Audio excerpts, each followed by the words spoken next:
House committee advanced President Trump's massive tax cut bill over the weekend. As it stands, the current bill would boost projected budget deficits by nearly $3 trillion through 2034, according to the Wall Street Journal. This comes as Moody's slashed its rating on U.S. credit, citing the federal government's growing budget deficit. Jessica Riedl is a senior fellow at the Manhattan Institute, a conservative think tank, and she recently wrote an op-ed titled, "I'm a Conservative Economist. Here are 6 reasons Trump's plans won't work." She joins us now. Jessica, it's great to have you on here, and I really wanted to get your specific perspective on the administration because of that exact headline, you calling out, "I'm a conservative economist, and I don't think this is going to work." But I want to start on today's news with the debt ceiling, an issue that you've been flagging for decades. It hasn't become this zombie issue yet. Is this time different?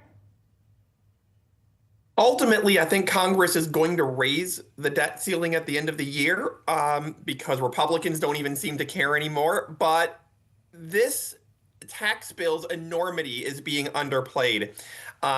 If you take out the expiration dates, which even Republicans say are not real, this tax bill will cost more than the 2017 tax cuts, the Pandemic CARES Act, Biden stimulus, and the Inflation Reduction Act combined. It would add $6 trillion over 10 years to the deficit.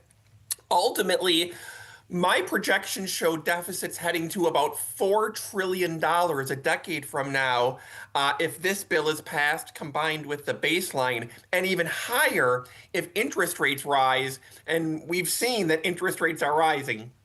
Well, Jessica, talk to me about the kind of growth side. We've been talking a lot this morning about the risks when it comes to the deficit, but I'm curious, is there a potential pro-growth narrative to come from the tax bill that maybe markets are mispricing that we're missing?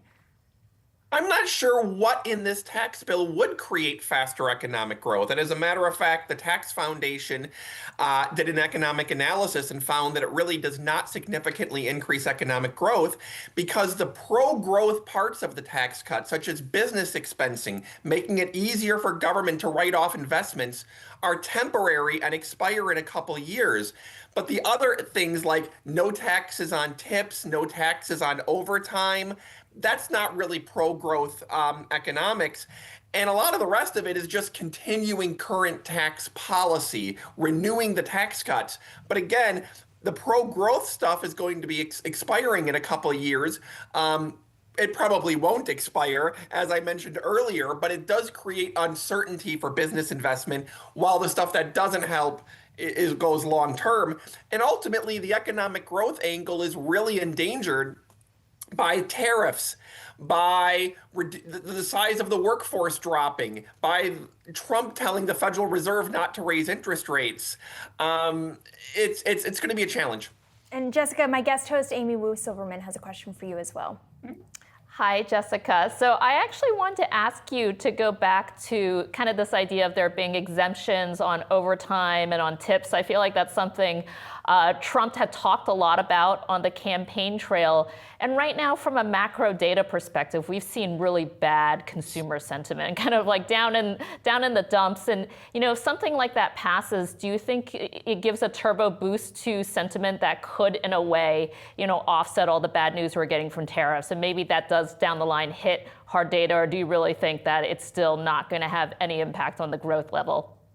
I think if you look at the design of no tax on tips and no tax on overtime, they're more limited. And ultimately, not enough workers work in tipped industries right now, I don't think, for it to be a game changer. Same with overtime, it's pretty limited. Of course, that may change if people redesign their jobs to be paid in tips.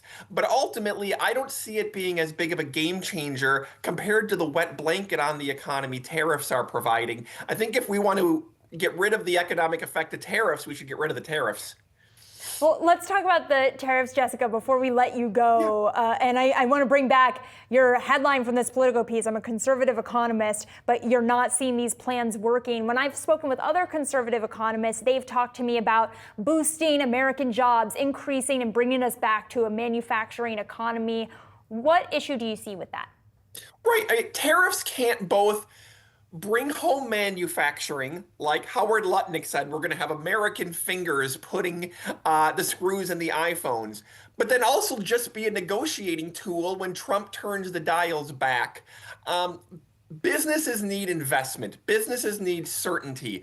And if the tariff dials are going up and down, if Trump is going to pull back the tariffs as soon as they're tanking the market and say it was just the art of the deal, then ultimately you're not bringing back manufacturing. You're just creating chaos because you're not giving businesses the certainty and predictability to reshore manufacturing. Jessica, really great overview. Thank you so much for making the time for us this morning. Appreciate it. Thank you.